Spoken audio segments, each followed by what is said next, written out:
Good vibes ang hanap mo? Dito ka na sa sigurado! Mula sa mga istoryang nagbibigay ng inspirasyon hanggang sa mga kwentong may dalang solusyon. Mga balitang pampagaan, pakiramdam at pampaganda ng araw. Hindi lang ba sa good news, kundi the better news. Mula Lunes hanggang Biyernes, 1:00 ng tanghali sa DZRH TV. Mga kalunas, dahil sa inyong pagtitiwala, ang Lunas ay may extension na. Lunas Extension. Magandang gabi Luzon, Visayas at Mindanao. Kasama po ninyo Cheska San Diego, Bobadilla. Kapartner po natin ang MX3. Hatid po sa atin ang DMI Philippines at kapag MX3 ang episode, kilala po natin ang ating medical doctor si Dr. Edwin Bien. Doc, magandang gabi po sa inyo. Magandang gabi po sa inyong lahat. Buwan pa rin ng Mayo, kaya ang talakayan po natin doon pa rin sa isang topic na marami ang nakararamdam, ngunit hindi masyadong napagtutuunan. Ang pag-uusapan natin, Doc, ay may kinalaman sa, sabi mo nga hindi masyadong nadidiscuss, pero may awareness na tayo kahit papaano sa social media, sa mga balita, sa mga interviews. Nababanggit-banggit na rin ito, napapagkwentuhan na, di ba, Doc, ng ating mga kababayan. Opo. Siguro mas kailangan na lang natin mas lalo pa siyang ipaliwanag para mas maunawaan kasi medyo masalimuot, malalim at complex. Itong usapin ng anxiety, Doc. Yes, alam niyo po ba, isang pahayagan, hindi na natin babanggitin kung alin, ang naglabas ng artikulo na ang dami palang mga estudyante ang nagsasuffer ng ganitong sitwasyon. Okay. Anxiety disorder. Hindi natin matukoy kung anong mga kadahilanan. Siguro, isa na ron yung pressure na ibinibigay ng mga magulang. Baka dapat kasi sabi ng mga magulang, kailangan tagna 90 ang grade mo.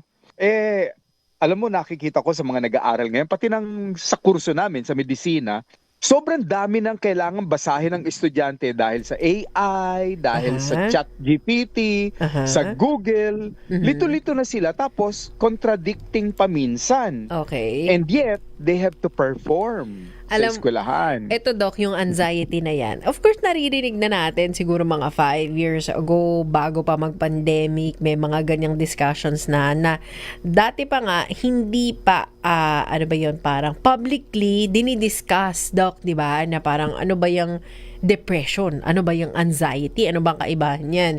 Mas naging aware tayo niyan nung naglabasan na yung mga research at saka mga balita during the pandemic na even mga estudyante o mga bata nakakaranas nga kasi dun sa bigla ang ganun yung setup na hindi siya normal. Doon nagumpisa yon, Doc. Kahit ako, nagka-anxiety ako noon kasi ang sabi ba naman ng pamahalaan, 2 weeks lang. Correct, Anong 2 no? weeks? Anong 2 weeks? Naku, Doc, yung 2 weeks naging 2 years. 2 years. 2 years and more, 2 years. Doc, no? Grabe. So, kung ikaw ay estudyante na second year high school o second year college, Oo. pagkatapos ng pandemic, graduation mo na. Graduate ka na, di ba, Doc? Graduation mo na nang wala kang natutunan dahil Nako po. ay nako, hindi ba? Very So, anyway. challenging. May mga Doc, mga estudyante na biglang nag-shift to online, di ba? Pero, Oo. ang sinabi nila, dahil magulo yung sistema, hindi natin alam pare-parehas kung paano to gawin.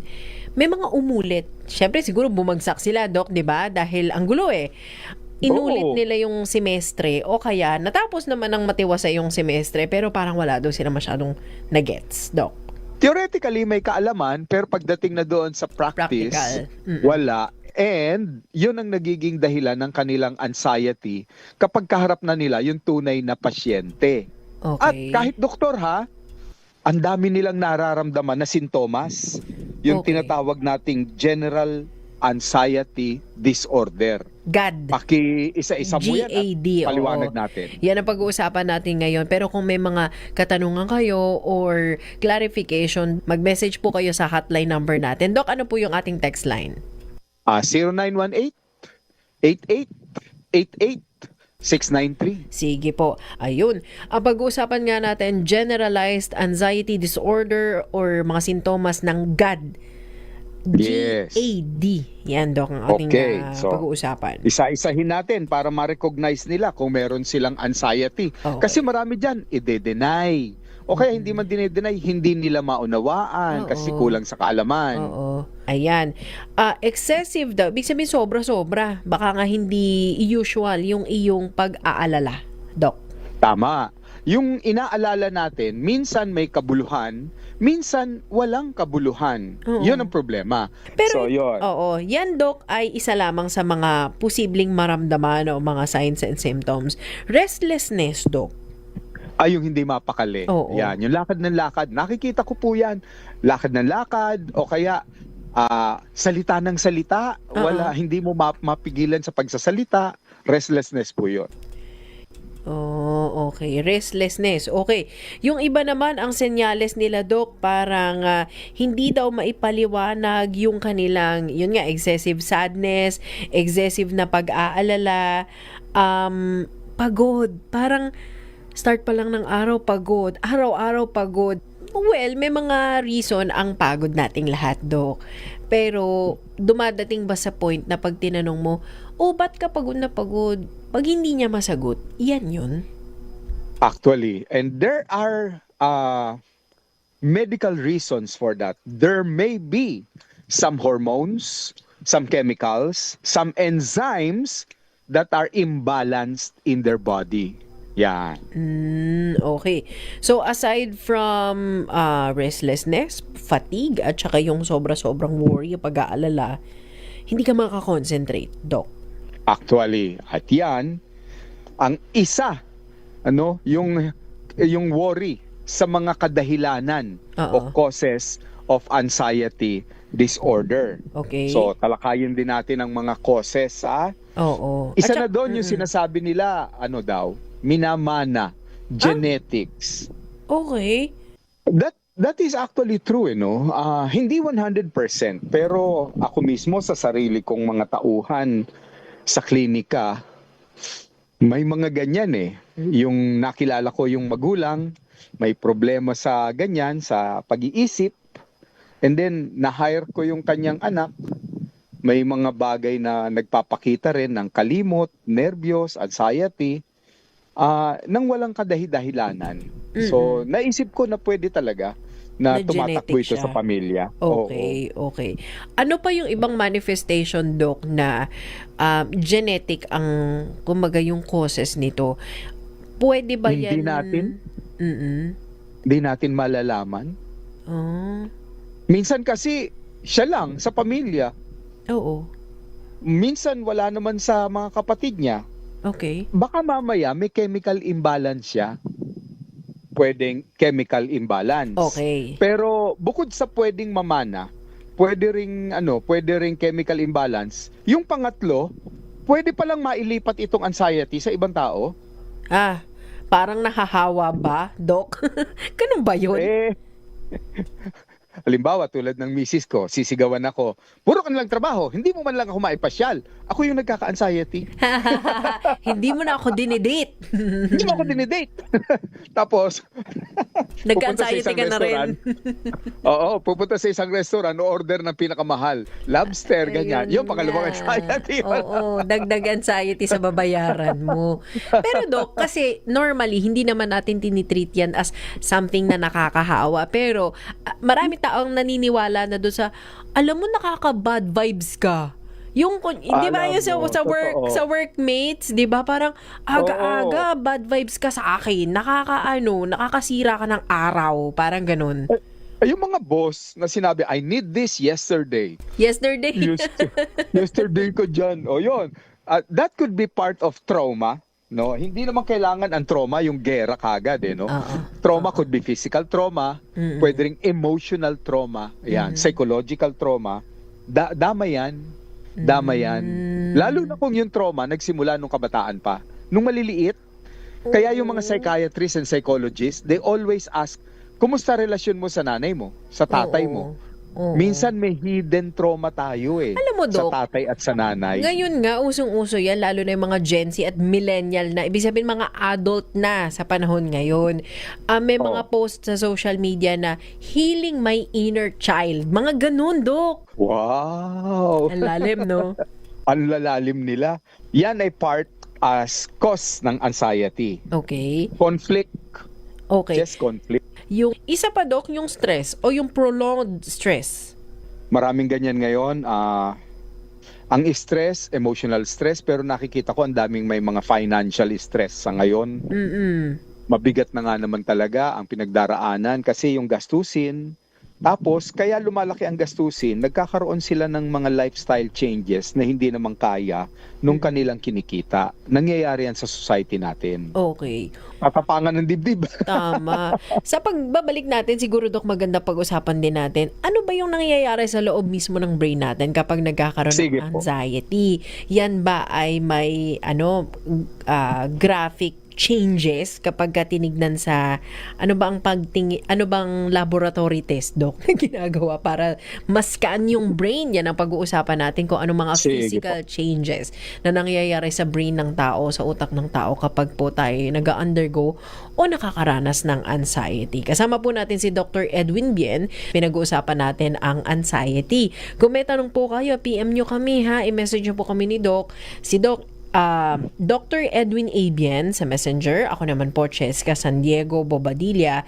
Pwede rin kayong mag-PM sa MX3 Natural Supplements sa Facebook page. Pwede rin kayong mag-text. Ang number natin, Doc, 0918-8888-693. sige po, babalik tayo sa ating talakayan. Kapartner natin ang MX3 Natural Supplement. Si Dr. Edwin Bien ang ating medical doctor at babalikan natin ang talakayan matapos lamang po ang ilang paalala.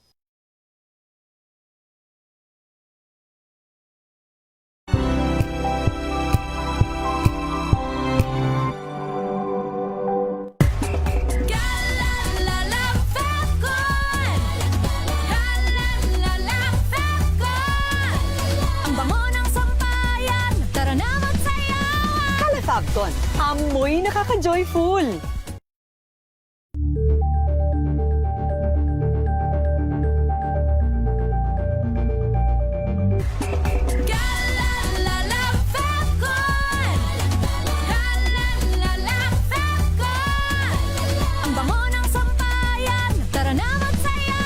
Calefabcon, amoy nakaka-joyful.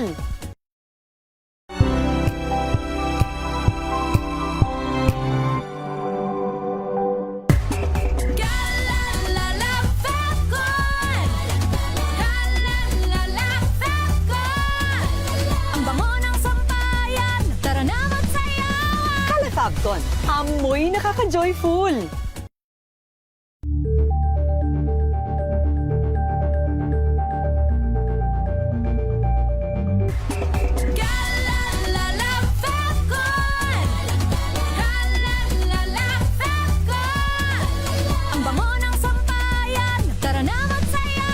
Calefabcon, amoy nakaka-joyful.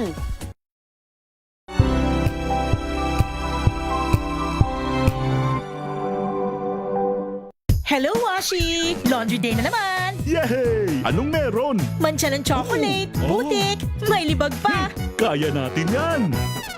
With Pride Washing Machine Detergent, may triple stain-away formula. Tanggal ang makapit, madikit, at malupit na dumit-mancha. Kaya easy-easy ang labada. Mula noon hanggang ngayon! All you need is pride! All you need is pride! ACS! May nagbago! May arte! May budget! Akala nyo lang yon. So solid! White Rose Papaya, wow! White Rose! White Rose Papaya, wow! White Rose! White Rose Papaya! May glow up with White Rose Papaya! White Rose Papaya. May puti power times 2 kasi may papaya at niacinamide. May shea butter and tea tree oil pa. Kutis sulit ang glow up. Glow up with White Rose Papaya! White Rose Papaya. Kutis sulit ang glow up. ACS!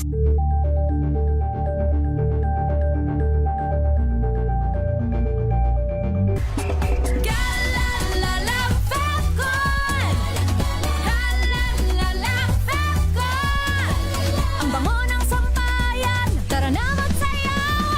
Calafabton, amoy nakaka-joyful.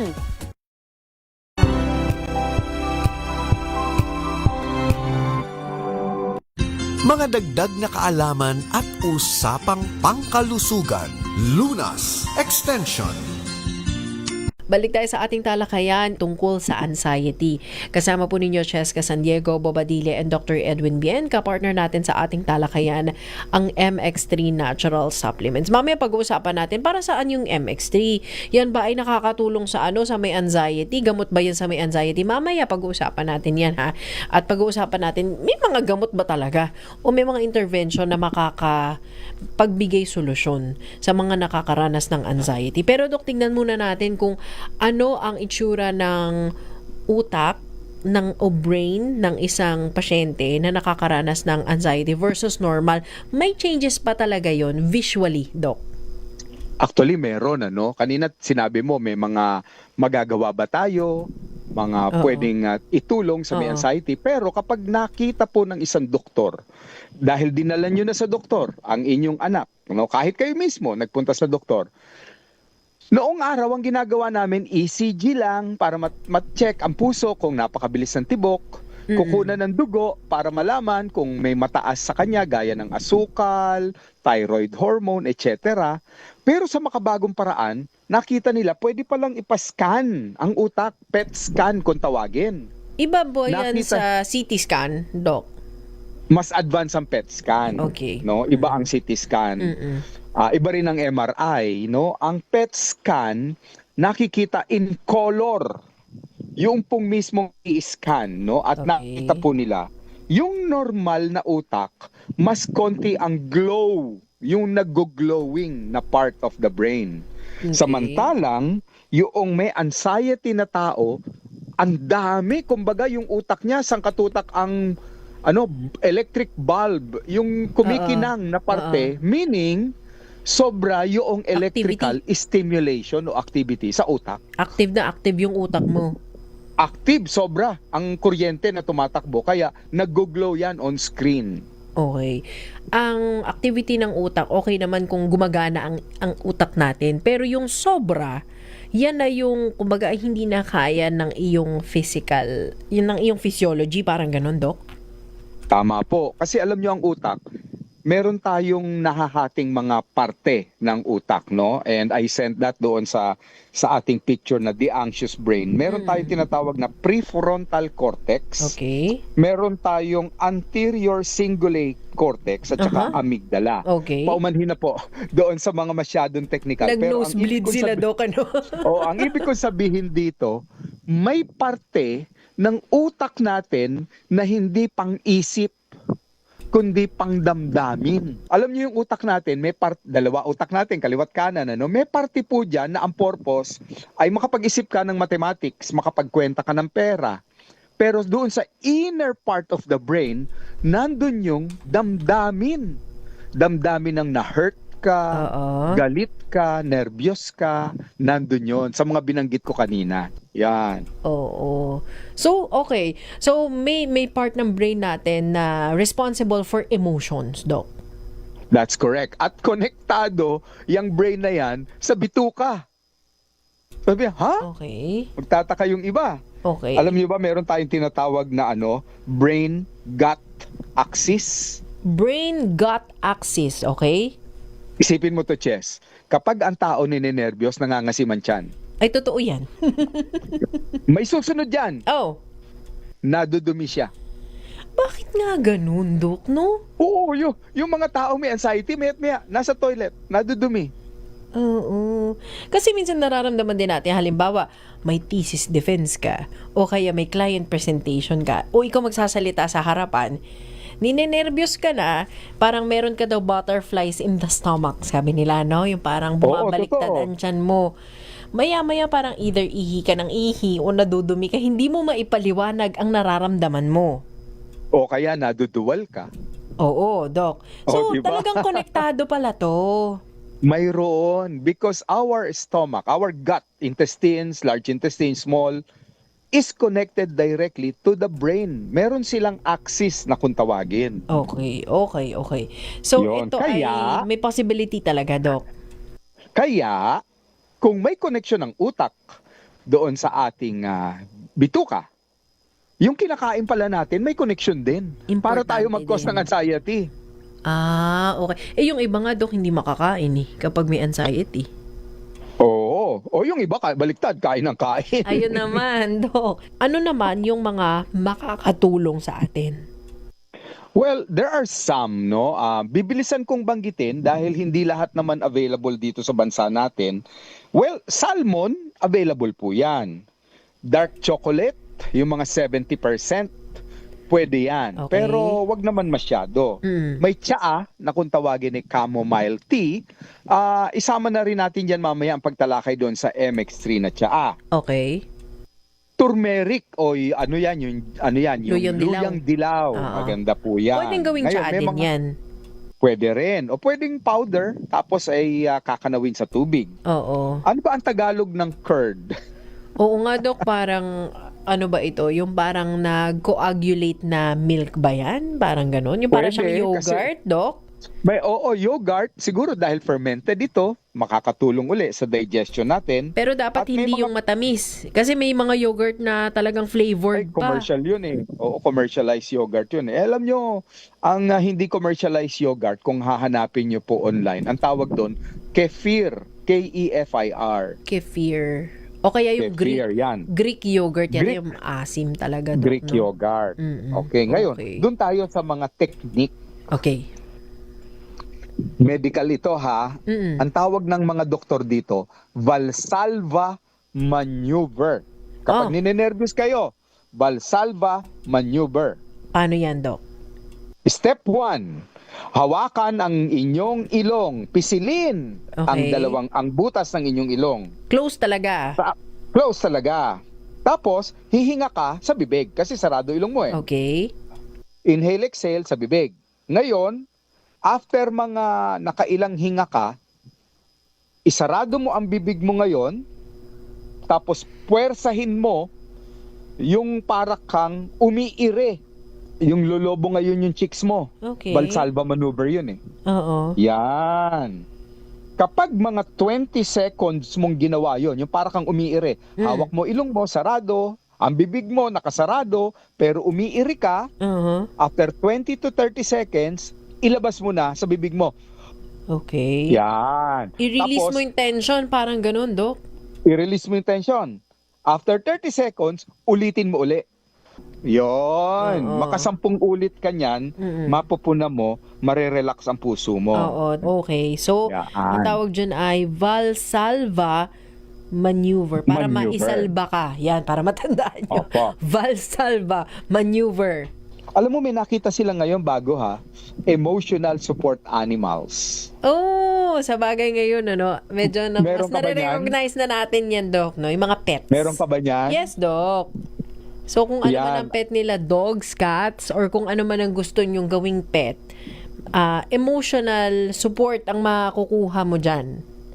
O kaya loved one, pwede ba yon? Loved one? Ano, Person talaga, pwede ba yon? Ang iyong emotional naman. outlet. Oo naman. Oo, yung loved one who's going to listen at hindi magja-judge sa iyo. Oo. O kaya, Doc, yung iba gusto nila sa stranger, yung hindi ka daw talaga i-judge. So, may mga helpline naman dyan, Doc, via messenger, phone call, Zoom. Di ba may mga gano'n na ngayon, Doc?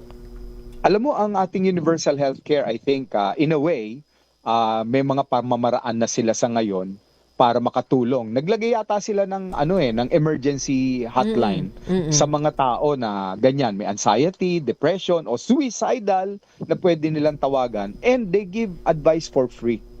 Ayun. Okay. Sa atin, Doc, ay kumbaga unti-unti na itong dinidiscuss at nagiging aware na nga yung ating mga kababayan. Pero ang pinaka-challenge yata, ang hirap kasing kumbaga parang humingi ng tulong or aminin na need ko ng tulong. Well, kaya may mga group, kung tawagin support group. No, ang alam ko may mga Alcoholic Anonymous, ibang grupo 'yan. Merong tinatawag na Gambling Anonymous, ibang grupo rin 'yan. Oo. May mga ganyan yung Anxiety and Depression Anonymous, no?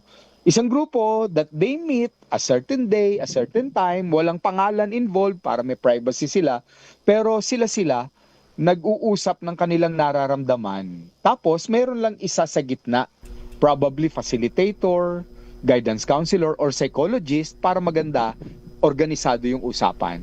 Okay. Meron din mga nag-o-offer ng one-on-one session, Doc. Meron din mga psychologist kung tawagin. No? Maganda yun. Psychologist kasi is talk therapy. Pag-uusapan. Oo. Hindi para husgahan ka. So, para maibuhos mo yung iyong nararamdaman. Doc, siguro pinaka komportable at may lakas ng loob na makipag-usap minsan sa isang taong kilala na nila or napapakinggan nila, napapanood nila, yan man ay sinusundan nyo sa social media or sa TV or sa radyo. Pinakamahalaga yung step na you get in touch, Doc. Alam niyo po sa mga nakikinig ngayon dito sa amin, ang ganda po ng podcast ni Miss Cheska. Paki-advertise mo naman, paano kanila mapapakinggan? Alam mo, ang gaganda ng mga topic mo dun eh. Panoorin nyo po yun, pakinggan, hanapin nyo po. Saan? Changed by Faith, yung pangalan nung Saan nila hahanapin? Sa Facebook? Sa YouTube? Sa YouTube, hanapin nyo po. Aha. Changed by Faith o kaya po sa Spotify. Pwede rin po dun sa aking Facebook page. Pinopost ko rin yung mga episodes doon. Kumbaga nire-reshare ko, Doc, para mapanood din ng ating mga followers. Sa Facebook, hanapin nyo lamang po yung aking page, Cheska San Diego Bobadilla. So, kumbaga, Doc, ang mensahe natin, may pag-asa kahit na nakakaranas tayo ng ganyan. Yes. Okay, tama yon. Ngayon, speaking of nutrition, alam mo, naniniwala pa rin ako, medical doctor tayo, that we try to help, pero ang nutrition kasi, walang ibang makakatulong kundi ang inyong sarili. Naniniwala po ako bilang doktor na ang mga suplemento, may role. Oo. Para nga naman yung chemical sa ating utak, mababalanse. Oo. At saka yung pagkain ng tama, katulad kanina, Doc, sabi mo may mga tsaa na pwede silang itry na talaga na nagpapakalma, Doc. Yes. Alam niyo, isang tsaa doon yung bukod sa chamomile tea, yung pong MX3 na tea. Subukan niyo po, tibag yun yung MX3 tea, no? Masarap ang amoy nun kasi panda ng amoy nun, ano? Okay. Pero ang important, yung content po nun, yung galing sa prutas ng mangosteen. Okay, ito yung napag-aralan, dumaan sa mga studies ito, Doc, na may potency at may potent ingredient siya na nagpapakalma talaga. Yun yung mangosteen, Doc. Opo, available yan sa mga leading drugstore. Hanapin nyo talaga yung MX3 na tea. Okay. At may capsule din na MX3 na gawa sa mangosteen, Doc. Pwede rin nila itong inumin. Pwede dun sa kung Tama gusto po. nila magtsaa.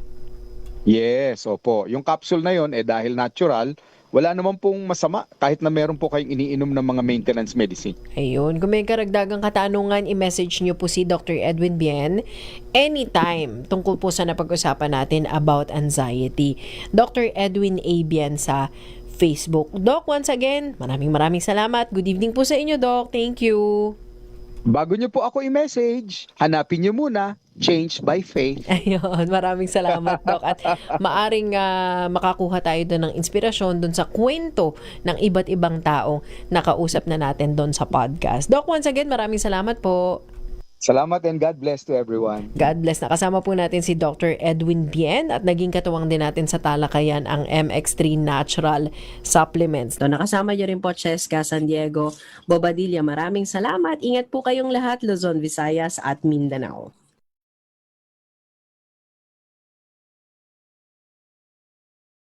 Mga kalunas, hanggang bukas dito sa Lunas Extension.